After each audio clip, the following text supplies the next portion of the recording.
அன்புள்ள சகோதர சகோதரிகளே, ஆண்டவர் இயேசு கிறிஸ்து நாமத்தில் உங்களை வாழ்த்தி எழுப்புதல் செய்திகள் என்கிற இந்த நிகழ்ச்சிக்கு அன்போடு வரவேற்கிறேன். இன்றைக்கு பரிசுத்த வேதாகமத்திலிருந்து 3 உலகங்கள் என்கிற தலைப்பில் ஒரு சில சத்தியங்களை நாம் தியானிக்க போகிறோம். செய்தியின் தலைப்பு 3 உலகங்கள். 3 உலகங்களை குறித்து பேதுரு எழுதின நிருபங்களில் 2வது நிருபமாகிய அந்த நிருபத்தில் 3ஆம் அதிகாரத்தில் 6வது வசனத்தில் ஒரு உலகத்தை குறித்தும் 7ஆம் வசனத்தில் இன்னொரு உலகத்தை குறித்தும் 13வது வசனத்தில் 3வது உலகத்தை குறித்தும் அவர் சொல்லுகிறார். இப்பொழுது அந்த வசனங்களை வாசிக்க கேட்போம். 2 பேதுரு 3ஆம் அதிகாரம் 6வது வசனம். அப்பொழுது இருந்த உலகம் ஜலப்பிரளயத்தினாலே அழிந்தது. அப்பொழுது இருந்த உலகம் ஜலப்பிரளயத்தினாலே அழிந்தது. எப்பொழுது நமக்கு ரொம்ப தெளிவாக புரியும். நோவாவின் காலத்தில் இருந்த உலகம் ஜலப்பிரளயத்தினாலே அழிந்தது. நோவாவின் காலத்தில் இருந்த மக்கள் மிகுந்த பாவமான வாழ்க்கை வாழ்ந்து கொண்டிருந்தார்கள். ஆண்டவர் அவர்களுக்கு நியாயம் தீர்த்தார். ஜலத்தினாலே அந்த பாவ உலகத்தை அழித்து விட்டார். நோவாவின் குடும்பத்தை மட்டும் ஆண்டவர் பாதுகாத்தார். அப்பொழுது இருந்த உலகம் ஜலப்பிரளயத்தினாலே அழிந்தது என்று இங்கே வாசிக்கிறோம். 7ஆம் வசனத்தில் 2வது உலகத்தை குறித்து, அதாவது இப்பொழுது இருக்கிற இந்த உலகத்தை குறித்து வாசிக்கிறோம். வாசிக்க கேட்போம். இப்பொழுது இருக்கிற வானங்களும் பூமியும் அந்த வார்த்தையினாலே அக்கினிக்கு இரையாக வைக்கப்பட்டு தேவ பக்தி இல்லாதவர்கள் நியாயம் தீர்க்கப்பட்டு அழிந்து போகும் நாள் வரைக்கும் காக்கப்படுகிறது. அக்கினிக்கு இரையாக வைக்கப்பட்டு காக்கப்படுகிறது. இப்பொழுது இருக்கிற உலகம்.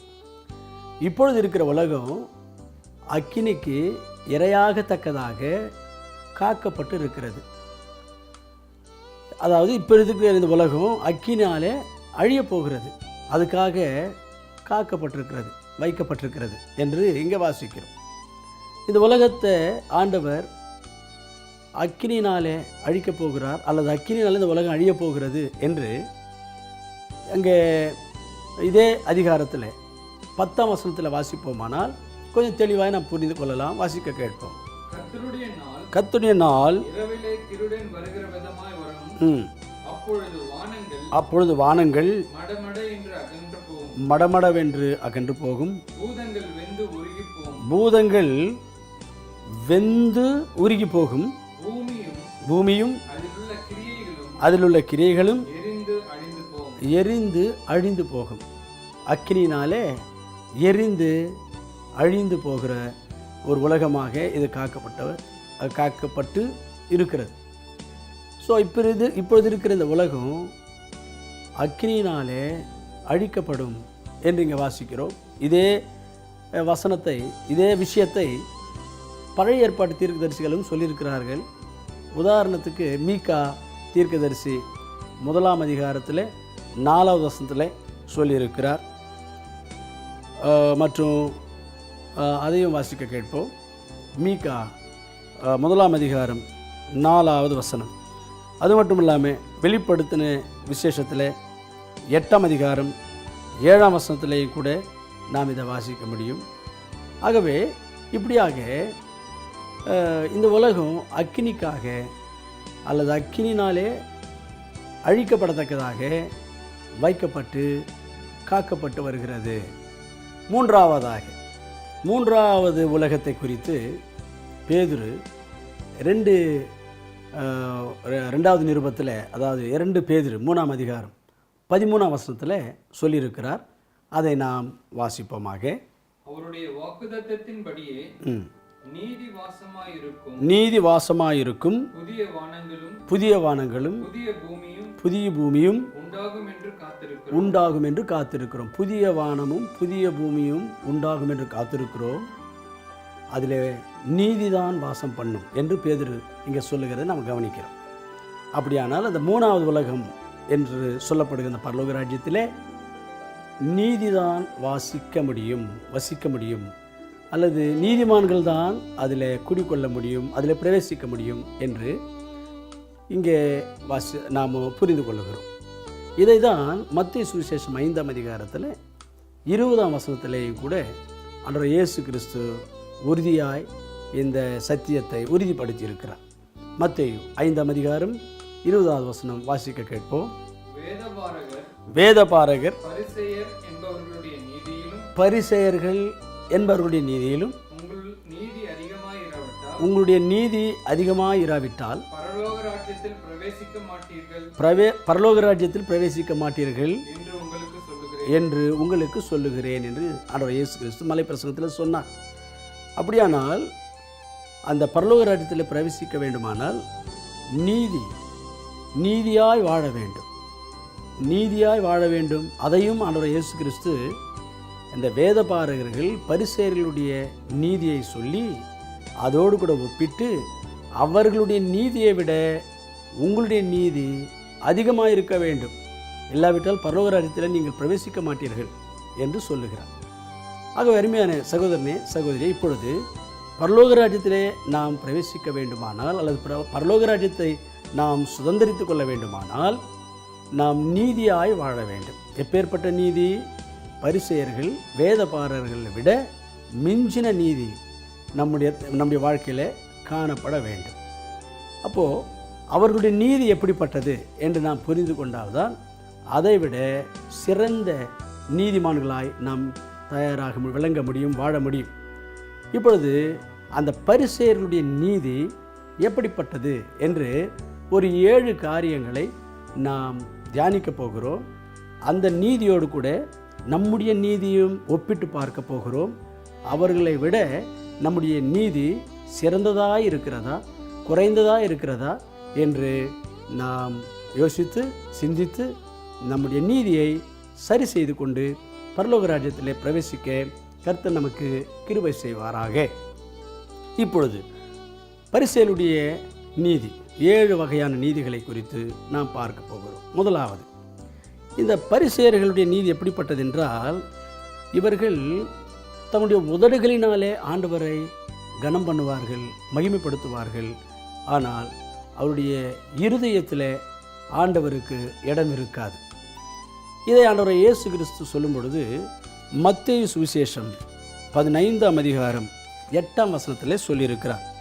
மத்தேயு 15:8, இந்த ஜனங்கள் தங்கள் வாயினால் என்னிடத்தில் சேர்ந்து தங்களுடைய உதடுகளினால் என்னை கனம் பண்ணுகிறார்கள், அவர்களுடைய இருதயமோ எனக்கு தூரமாய் விலகி இருக்கிறது என்று சொல்லுகிறார். அப்போ உதடுகளினால் ஆண்டவரை கனம் பண்ணுகிறார்கள், இருதயமோ ஆண்டவருக்கு தூரமாய் வைத்திருப்பார்கள். இது பரிசேயருடைய நீதி. நாமும் கூட நம்முடைய உதடுகளினாலே ஆண்டவரை கனம் பண்ணி கொண்டு, துதித்து கொண்டு, அல்லேலூயா சொல்லிக்கொண்டு, அந்நிய பாஷைகளை பேசிக்கொண்டு, தீர்க்க தரிசனங்களை சொல்லிக்கொண்டு, கர்த்தருடைய பாடல்களை நல்ல உரத்த சத்தத்தோடு பாடி செய்கிறது நல்லது. ஆனால் அதை விட அதிகமாக மனப்பூர்வமாக உள்ளத்தால் கர்த்தருக்கு செலுத்த வேண்டிய கனத்தை செலுத்த வேண்டும், உள்ளத்தால் கீழ்ப்படிய வேண்டும், உள்ளத்தால் ஆண்டவரிடத்தில் அன்பு செலுத்த வேண்டும். இதை இயேசுசாமி நமக்கு மத்தேயு சுவிசேஷம் 22:37 சொல்லியிருக்கிறார். உங்கள் முழு இருதயத்தோடும், உங்கள் முழு பலத்தோடும், உங்களுடைய முழு ஆத்மாவோடும் கர்த்தராகிய தேவனிடத்தில் நீங்கள் அன்பாய் இருக்க வேண்டும், அதுதான் பிரதானமான கற்பனை என்று சொன்னார். அருமையான சகோதரனே சகோதரியே, நீ உன்னுடைய உதடுகளினாலே வாயினால் ஆண்டவரை கனம் பண்ணுகிறவராய் மட்டும் இருந்து உள்ளத்தில் ஆண்டவர் மேல் அன்பு இல்லாவிட்டால், ஆண்டவருக்கு உள்ளம் கொடுக்காமல், ஆண்டவருக்கு முழுமையாய் உன்னை நீ சமர்ப்பணம் பண்ணி கொள்ளாமல் நீ வாழ்ந்து கொண்டிருந்தால் அது ஒரு பரிசேயனுடைய நீதி. இந்த நீதி உன்னை பரலோக ராஜ்யத்திற்கு கொண்டு போக முடியாது என்று நீ புரிந்து கொள்ள வேண்டும். இரண்டாவதாக, இந்த பரிசேயருடைய நீதி எப்பேற்பட்ட நீதி என்று சொன்னால், இவர்கள் எல்லாரிடத்திலையும் குற்றங்களை கண்டுபிடிக்கிறவர், குற்றங்களை கண்டுபிடிக்கிறவர்கள். இவர்கள் வேதத்தை நன்றாக அறிந்தவர்கள், போதிக்கிறவர்கள், மற்றவர்கள் சொல்லுகிறவர்கள் தான், மத குருக்கள் தான், பக்தர்கள் தான். ஆனாலும் அடுத்தவங்க இடத்துல குற்றங்களை கண்டுபிடிக்கிற மனப்பான்மை இவர்களிடத்தில் அதிகமாக இருக்கும். இதை மார்க்கு சுவிசேஷம் 7ஆம் அதிகாரம் 2ஆம் வசனத்தில் நாம் வாசிக்க முடிகிறது.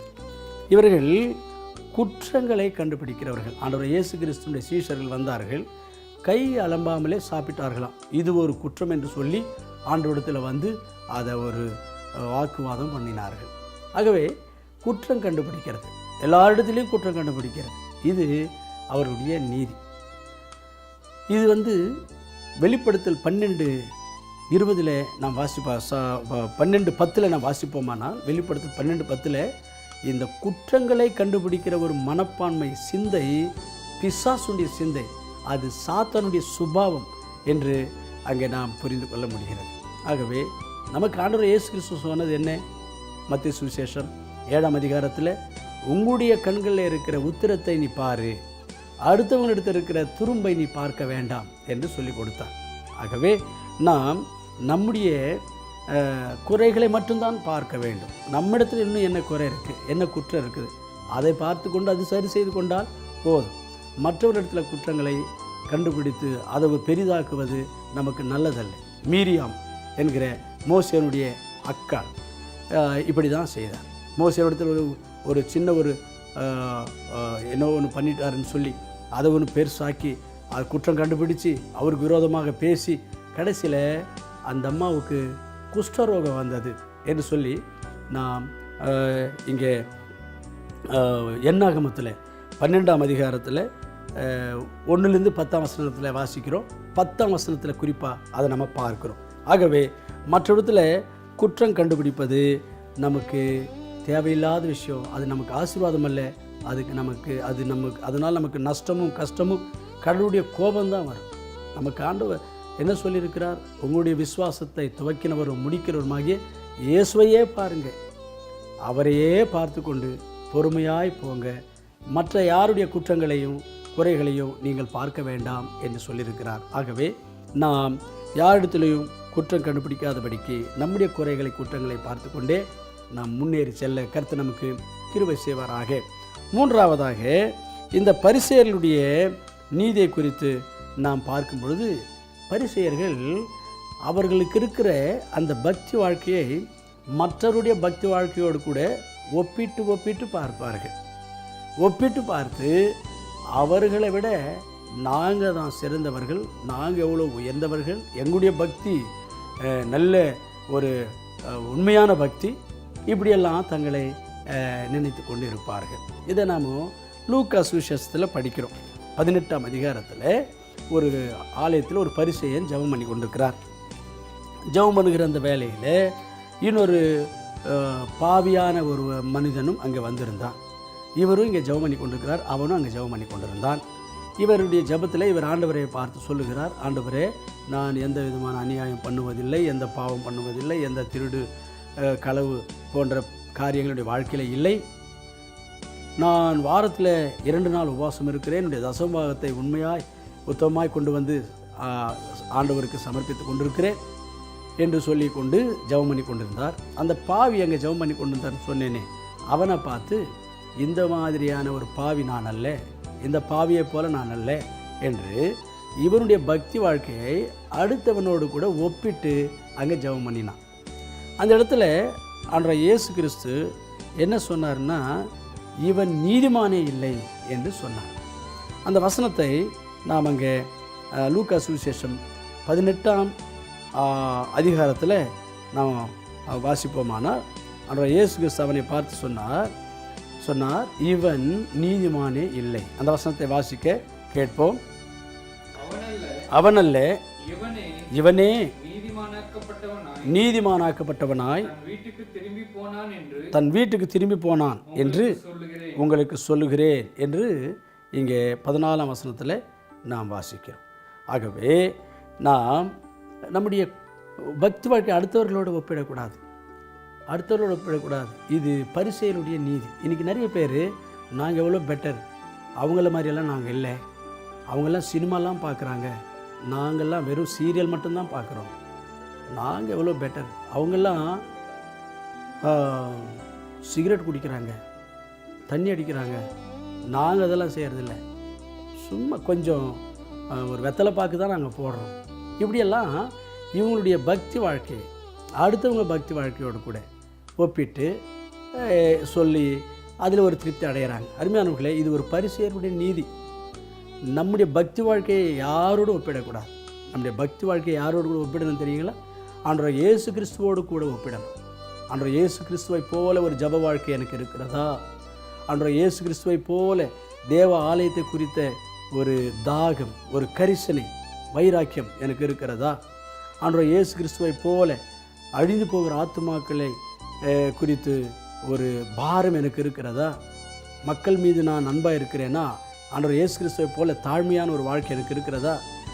எல்லா விஷயத்திலேயும் பக்தி வாழ்க்கையில் நாம் இயேசு கிறிஸ்துவோடு கூட தான் ஒப்பிட்டு பார்த்து நம்முடைய வாழ்க்கையை சரி செய்து கொள்ள வேண்டுமே ஒழிய மற்ற யாரோடும் நம்முடைய பக்தி வாழ்க்கையை ஒப்பிட்டு நான் எவ்வளோ மேலு, நான் எவ்வளோ பெட்டரு, அவங்க மாதிரியெல்லாம் இல்லைன்னு திருப்தி அடையக்கூடாது. கடைசியில் நம்ம ஏமாந்துடுவோம். நாம் ஏமாந்து பரலோக ராஜ்யத்துக்கு பிரவேசிக்க கூட தகுதி இல்லாமல் போய்விடுவோம். ஆகவே நாம் பரிசேயருடைய நீதியைப் போல் அல்லாதபடிக்கு ஆண்டவர் சொல்லி கொடுத்தது போல நாம் நம்முடைய வாழ்க்கையை நாம் யாரோடும் ஒப்பிட்டு பார்க்காதபடிக்கு இயேசுவோடு கூட ஒப்பிட்டு பார்த்தவர்களாக நம்முடைய பக்தி வாழ்க்கையை நாம் தொடருவோமாக. அடுத்து 4ஆவதாக பரிசேயர்களுடைய நீதி எப்படிப்பட்டது என்றால், இந்த பரிசேயர்கள் உலக பாரம்பரியங்களுக்கு அதிகமான முக்கியத்துவத்தை தருபவர்கள். வேதம் தெரியும், மற்றவர்களுக்கு சொல்லவும் தெரியும். ஆனால் அவர்களுடைய வாழ்க்கையில் அவர்கள் எது செய்தாலும் முன்னோர்களுடைய பாரம்பரியங்கள், உலகத்துக்குரிய பாரம்பரியங்களுக்கு முக்கியத்துவம் தருகிறவர்கள்.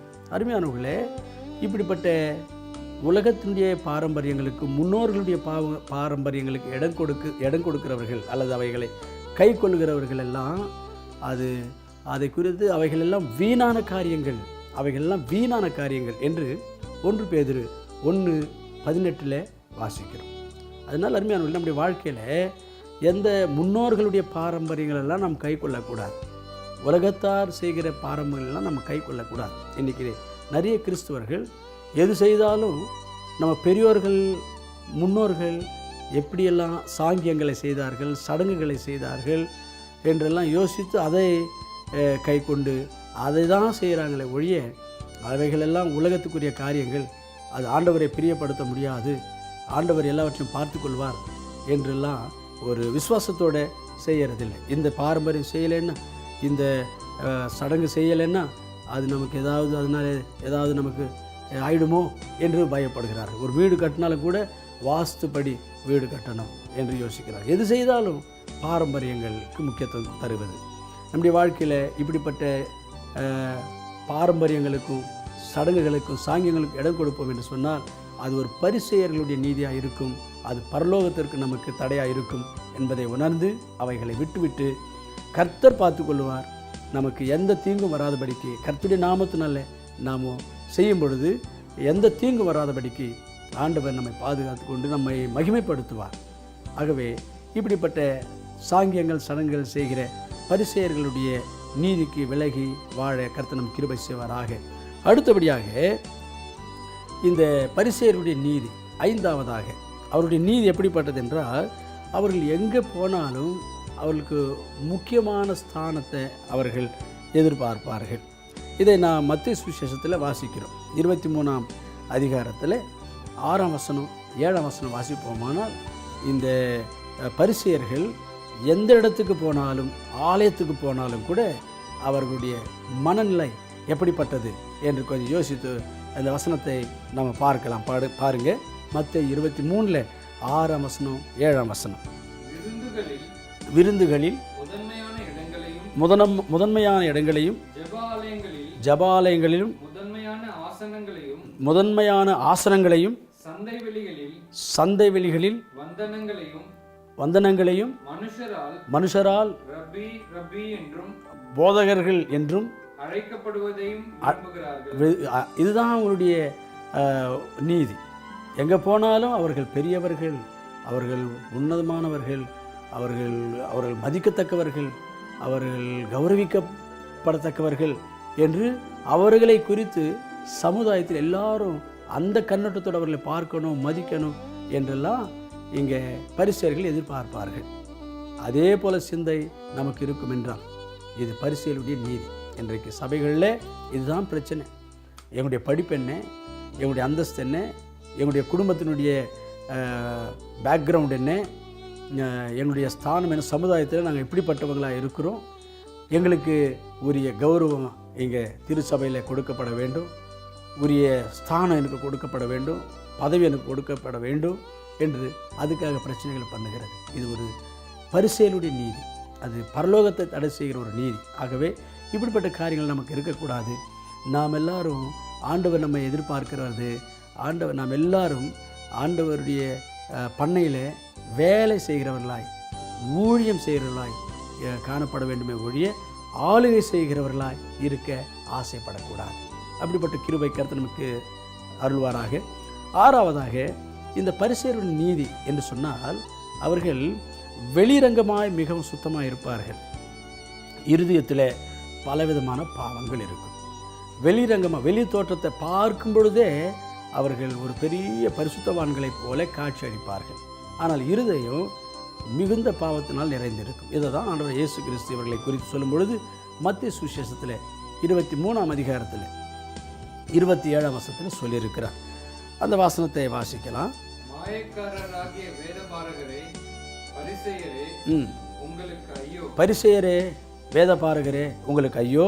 வெள்ளையடிக்கப்பட்ட கல்லறைகளுக்கு ஒப்பாயிருக்கிறீர்கள். வெள்ளையடிக்கப்பட்ட கல்லறைகளுக்கு ஒப்பாயிருக்கிறீர்கள். அவைகள் புறம்பே அலங்காரமாய் காணப்படும். அவைகள் புறம்பே அலங்காரமாய் காணப்படும். உள்ளேயோ மரித்தவர்களின் எலும்புகளினாலும் சகல அசுத்தத்தினாலும் நிறைந்திருக்கும். அதே போல உங்களுடைய இருதயமும் இருக்கிறது. வெளியிலே நீங்கள் புறம்பாக மிகவும் பரிசுத்தமாய் காணப்படுகிறீர்கள், இருதயம் எல்லா விதமான அசுத்தத்தினால் நிறைந்திருக்கிறது என்று ஆண்டவர் இயேசு கிறிஸ்து அவர்களை கடிந்து கொண்டார். ஆகவே நாம் தோற்றத்தில் மட்டும் கர்த்தருடைய பிள்ளைகளைப் போல காணப்பட்டு அப்படியாய் நம்மை காண்பித்து கொள்வது அது ஒரு பரிசேயருடைய நீதியாய் இருக்கும்.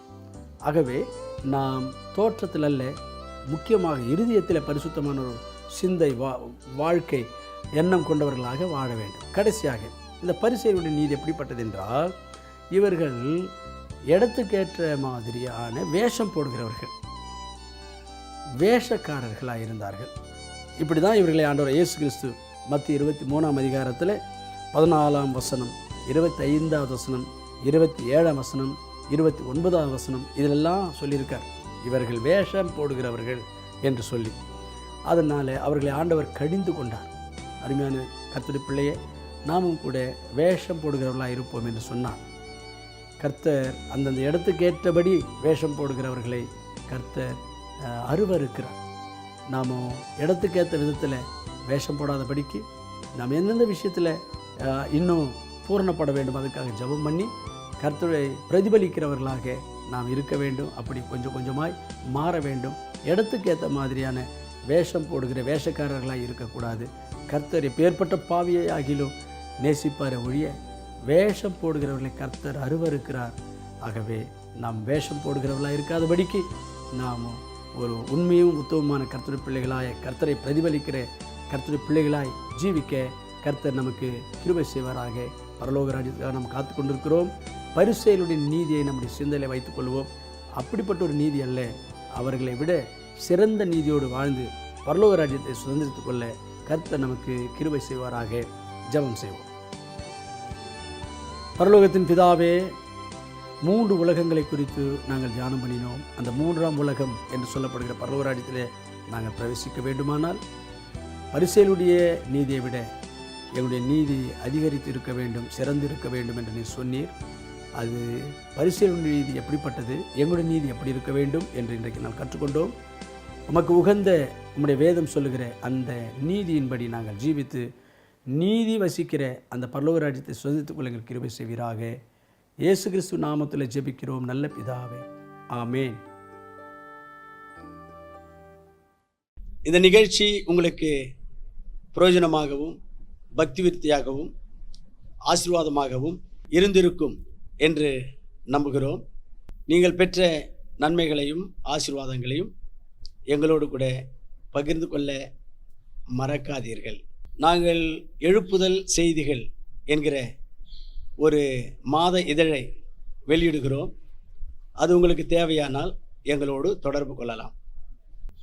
எங்களுடைய முகவரி ஸ்க்ரீனில் பாருங்கள். ரெவரண்ட் டாக்டர் டி தேவசகாயம், ஜீவனுள்ள தேவனுடைய சபை, 1/3A old Dana street, Kasba, Vellore, Tamil Nadu. என்னுடைய தொலைபேசி எண் 9946799734. Email ID Devasahayam 0007@gmail.com. God bless you.